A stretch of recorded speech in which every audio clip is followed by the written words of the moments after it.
Mais intéressons-nous d'abord à un événement premier du genre. Une soixantaine d'associations de solidarité, de protection de la vie et de la famille lancent un grand forum.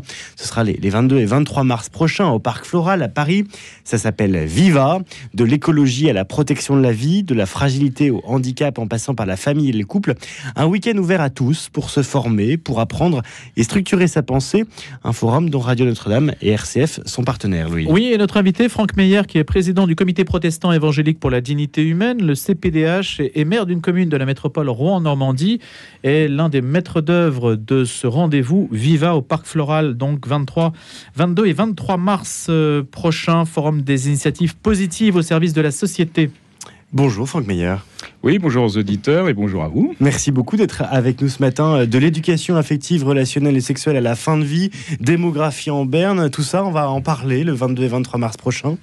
Oui, on a 5 entrées thématiques sur lesquelles nous avons bâti tout un programme, d'ailleurs qui est en ligne, je tiens à le dire, sur le site internet viva-leforum.fr, et les inscriptions déjà sont ouvertes. Et je disais 5 entrées, fragilité, vie, famille, couple, fin de vie, et ces thématiques, on va les décliner à travers des ateliers, des conférences, des rendez-vous, un village des associations.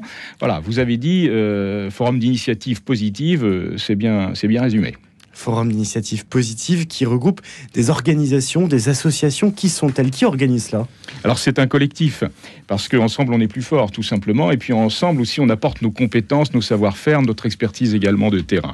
Alors vous savez bien sûr le CLER, Amour et Famille, vous avez les associations familiales catholiques, vous avez Ictus, vous avez aussi le CPDH, Comité protestant évangélique pour la dignité humaine, vous trouverez aussi la Fondation Le Jeune, bien sûr, Alliance Vita, Teen Star, des associations connues, d'autres moins connues. Je pense aussi à la Compagnie des Actes qui sera là pour aborder le sujet autour de la pornographie, comment y faire face, quel danger, etc. Donc des thématiques très très très variées et des ressources aussi très variées et complémentaires. C'est plutôt des associations chrétiennes qui lancent ce forum, ça se veut confessionnel? Alors ça n'est pas confessionnel, mais c'est vrai que nous sommes toutes des associations d'inspiration chrétienne. Et nous le faisons parce que nous avons une entrée particulièrement favorable au soutien des fragilités, au soutien de la vie. Voilà, et ça fait partie de notre ADN, et de notre mission pour le bien-être de notre société, que de favoriser tout ce qui nous paraît bien, tout ce qui nous paraît bon. 50 associations à peu près, oui, qui absolument. se connaissent entre elles, ou est-ce la première fois qu'elles se retrouvent dans ce type d'événement? Alors c'est la première fois qu'elles se retrouvent dans ce type d'événement. Beaucoup se connaissent entre elles, mais là on est dans une logique vraiment d'interconnexion où on met nos forces en commun. Et c'est une belle expérience, parce qu'une expérience de fraternité aussi, bien entendu. Vous l'avez dit tout à l'heure, on est aussi dans la semaine de l'unité des chrétiens. C'est très bien qu'on en parle aussi ce matin. Oui, c'est un bel exemple de fraternité. Et je le redis, nous désirons travailler au bien commun. Et parce que nous désirons le faire, eh bien nous nous adressons à tous. Qu'est-ce qui a motivé le lancement de ce forum? Est-ce qu'il y a eu un déclenchement? Est-ce que, je pense par exemple au débat sur la fin de vie, est-ce que vous vous êtes dit, bon, là en fait, il faut qu'on ait une parole qui porte, une parole forte? Alors, ce n'est pas le débat sur la fin de vie qui a été déclencheur, très clairement. On n'est pas... vous comprenez qu'un événement comme celui-là, déjà, on le prépare finement depuis 18 mois. Mais par contre, ça ne vous a pas échappé qu'on est dans des années post-Covid.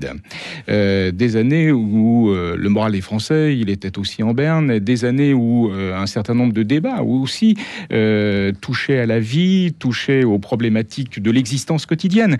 Et tout cela rendait nécessaire, je crois, le partage de ressources. Et je tiens à le dire, ce sera un temps de partage de ressources et un temps que l'on veut ressourçant. Votre slogan, c'est la joie se partage. Eh bien, nous, c'est exactement ce qu'on veut faire. Quelles questions, ou plutôt quelles réponses peut-on obtenir à ces questions sur un certain nombre de sujets, Franck Meyer, si on se rend sur place? Alors, je le redis, le programme est actuellement en ligne sur viva-leforum.fr. Eh bien, vous avez des thématiques des sujets très divers qui vont être abordés en atelier ou en conférence. En tout, il y a 23 conférences programmées, il y a 64 ateliers. Alors, les thématiques, elles sont diverses. Par exemple, c'est quelle place pour les écrans dans ma famille? Ou couple, travail, famille, quel équilibre? vous avez sur les thématiques de l'éducation, comment donner le goût de la lecture à mes enfants, sur la thématique du handicap, et d'ailleurs j'ai oublié de citer l'OCH comme membre organisateur aussi, l'Office chrétien des personnes handicapées. Eh bien, comment vit-on quand le handicap arrive dans une fratrie? Comment est-ce qu'on le vit au quotidien? Donc, vous voyez, c'est très le maintien à domicile aussi, comment l'envisager. C'est très divers, ça se veut pratique, ça se veut concret. On va avoir à la fois des paroles d'experts, mais également des paroles de personnes confrontées au sujet, qui ont développé une expertise de terrain et qui nous paraissait extrêmement indispensable de partager. Est-ce que cela peut mener à des politiques publiques? Est-ce qu'on peut s'inspirer de ce qui sera dit? Mais par exemple, et dans quel domaine? Eh bien, je pense que en matière d'éducation, on a un sujet, vous le savez, en matière d'éducation, c'est l'éducation relationnelle, affective et sexuelle. Eh bien, c'est un sujet qui va être abordé en conférence, mais aussi en atelier. Et là aussi, on a une approche pédagogique que l'on trouve dans les associations qui mériterait d'être prise en compte. Je pense que c'est indispensable d'y penser et de le faire. Vous avez évoqué l'actualité à propos de la fin de vie. Bon, eh bien, on a une conférence sur la dignité de la personne en perte d'autonomie. Changeons notre regard. On a quelque chose à apporter, nous, la société civile. Et je pense qu'en effet, les politiques peuvent tout à fait s'inspirer de l'expérience des associations. Et il y a une urgence à ce que les chrétiens, et pas seulement, à ce que les citoyens se forment sur ces sujets-là? Ah mais complètement. D'abord, pour se former, il faut avoir un vis-à-vis, il faut entendre une parole autre que la sienne. Donc là, c'est un lieu de parole, c'est un lieu de partage d'expérience, c'est un lieu de partage aussi de connaissances. Donc c'est vraiment the place to be, l'endroit où il faut être. Et c'est pour ça qu'on se donne ce rendez-vous tous ensemble. Franck Meyer, est-ce que, bien qu'on soit au mois de mars, est-ce que ça pourrait ressembler à une sorte d'université d'été à laquelle vous inviteriez par exemple des politiques pour qu'ils s'expliquent aussi sur un certain nombre de sujets? Je pense à l'éducation affective et sexuelle qui est au cœur quand même d'une polémique et de tensions réelles, parce que je pense que vous avez une position qui est tout à fait opposée à celle que défend le ministre. Alors, d'abord, opposé à celle que défend le ministre, on n'a pas débattu ensemble, donc je ne peux pas encore le savoir très finement, mais je vais répondre non à ce que vous venez de me dire, au risque de vous décevoir, mais non, on n'est pas là sur une université d'été, on n'est pas là sur une université de printemps, on est là, je le dis, sur un partage d'expérience, sur un partage de ressources. Alors bien sûr, il y a une expertise, mais on ne fait pas dans... il y aura du contenu, très certainement, on va dire, très solide, avec des paroles d'experts, c'est certain. Par exemple, je vous donne le titre d'une des conférences, c'est « Quand la science bouscule notre regard sur la vie in utero ». Alors évidemment, quand la science bouscule, on va avoir des scientifiques, forcément. Mais je le redis. Alors, sur ce sujet. Et moi, je ne sais pas, parce que c'est pas moi qui ai préparé cette conférence. Mais il y a la réponse dans la question. Ben, je suis pas sûr. Il y a une partie de la réponse dans la question, en effet, parce que nous pensons que les nouvelles découvertes scientifiques, elles apportent du moulin au respect de la vie, bien sûr, de l'eau au moulin du respect de la vie, bien sûr. Mais et puis, je veux encore citer, justement, comme partenaire, la Marche pour la vie. On en a parlé très récemment. C'est dimanche dernier. Oui, voilà. Et bien, eux, ils sont aussi présents aux côtés de tant d'autres associations. Le Premier ministre a annoncé hier que le projet de loi sur la fin de vie serait divisé en 2 textes distincts. Vous l'avez abordé rapidement, Franck Meyer. L'un dédié aux soins palliatifs et l'autre à l'aide légale à mourir. Est-ce que, typiquement, sur ce genre de sujet, les associations se réjouissent et vous allez peut-être en faire l'écho le 22 et 23 mars prochain? Alors, sans faire l'écho, absolument, puisqu'on a eu une des conférences qui s'intitule « Actualité fin de vie, où allons-nous ?» Donc oui, ça va faire partie des sujets.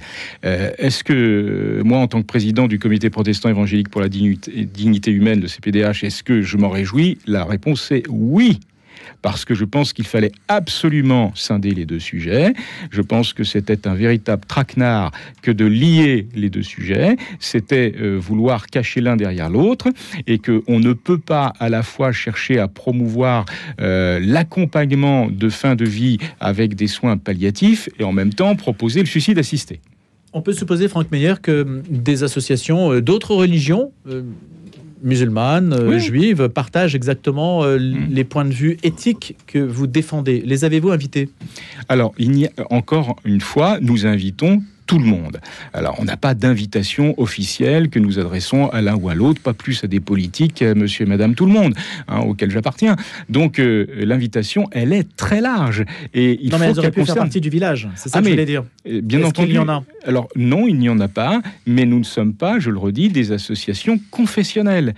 Il faut bien le voir, dans le village des associations, on va avoir des associations qui s'affichent en tant qu'association mais chrétienne. l'OCH, l'Office... Oui, mais bien entendu. Non, mais le trait d'union, c'est quand même le christianisme. Quand même. Mais complètement, parce que c'est notre source. Oui. Tout simplement. Mais ma question, c'est est-ce qu'on ne peut pas aller au-delà de ce périmètre-là pour essayer de toucher des personnes qui pourraient aussi mobiliser sur ces questions éthiques, qui se sentent aussi peut-être concernées et qui pourraient représenter aussi des leviers de mobilisation? Alors, ces leviers de mobilisation, moi, je crois qu'ils existent. Parce que quand nous nous retrouvons sur des sujets éthiques, on a toujours envie de savoir ce que pense l'autre. Alors, parfois, si on est complètement d'accord, ou parfois, si on ne l'est que partiellement. Et c'est pour ça que c'est un forum qui est totalement ouvert. Alors, je le redis, ça me paraît... Mais je ne doute pas de l'ouverture. Oui. Je doutais simplement du fait, par exemple, la position des musulmans sur l'avortement. Quelle est-elle, Franck Meyer? Eh bien, il faut le demander à ceux dont la parole... Oui, mais normalement, le village devrait pouvoir nous répondre. Le respect de la vie, on le sait, est important parmi les religions. Mais il n'y a pas que les religions qui nous parlent de respect de la vie, je tiens à le dire. Et c'est pourquoi, à partir du moment où on se rejoint, comme vous le disiez tout à l'heure, sur des positions éthiques, soyons ensemble, certainement. Mais on peut, et c'est normal dans un forum, il peut y avoir aussi de légères divergences d'opinion, bien entendu. Franck Meyer, je reprends vos mots. Il n'y a pas que les religions, mais n'y a-t-il plus que les religions peut-être à porter des paroles éthiques? Qui d'autre que les religions aujourd'hui portent une parole éthique? Alors moi je crois qu'il y a parfois dans le débat public des intervenants qui autorisés, si je puis dire. On parlait tout à l'heure du Premier ministre. Il y a des fois où il a des paroles, les politiques ont des paroles aussi sur des sujets éthiques ou des paroles éthiques. Mais là on voit bien ils sont dans un débat. C'est très large, ça va de la fin de vie à la fragilité, du handicap. Enfin, il y a tous les sujets qui sont présents au Parc Floral les 22 et 23 mars prochains. La vie, la famille, le couple, la fin de vie, les fragilités. Qui a encore un message global, cohérent sur tous ces sujets? Eh bien, nous. Non, mais par exemple, vous auriez pu inviter François Bayrou, par exemple. Il est certainement sensible à certaines des problématiques que vous avez abordées. Mais je tiens à le dire, s'il souhaite passer, il est le bienvenu. Ancien ministre de l'Éducation.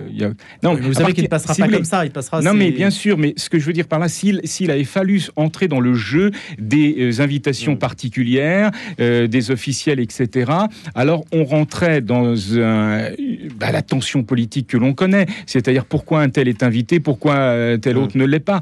Et encore une fois, vraiment, on veut être un forum de ressources, un forum ressourçant. Alors, je pense là tout de suite en vous parlant à un atelier qui concerne les grands-parents. C'est les grands-parents, un pilier affectif et social. Bon, voilà. Donc les grands-parents, ils sont invités. Les jeunes sont invités. Les couples avec enfants, les couples sans enfants. En famille. Oui. Alors regardez, quand vous allez sur le site, vous trouvez là le bouton pour s'inscrire. Et le tarif, c'est si vous êtes étudiant, si vous êtes seul, c'est 10 € pour la journée. Aujourd'hui, où est-ce que vous trouvez un tel forum de ressources pour 10 € la journée? Pour un adulte, c'est 15 €. Les enfants, jusqu'à 13 ans, c'est gratuit. Vous avez des tarifs pour famille, un adulte avec enfant, 2 adultes avec enfant, etc. On a vraiment offert tout un panel de possibilités. Il y aurait des mesures fiscales pour les grands-parents, par exemple, s'ils gardaient leurs petits-enfants, on pourrait imaginer des décotes fiscales? Mais ça, après, c'est un Vous débat. qui êtes maire, Oui, c'est un débat qui appartient à ceux qui en ont la charge. Vous voyez, la société civile, elle est là pour proposer. Vous êtes maire quand même. Ah bah bien sûr. Mais après, les politiques, ils sont là pour disposer, pour prendre des décisions. Le maire, il va s'occuper du vivre ensemble précisément, et il va s'appuyer sur la société civile. Pensez donc, moi, la question du grand âge, c'est une question qui se pose pour moi. La question de la petite enfance, qu'est-ce qu'on a mis dans mon village pour aider les familles, pour les accompagner. Il y a 20 ans, il n'y avait pas d'accueil de loisirs dans ma commune le mercredi. Il y a ça qui fonctionne. Et donc, et votre commune n'est pas endettée, vous êtes fier de le dire. C'est vrai.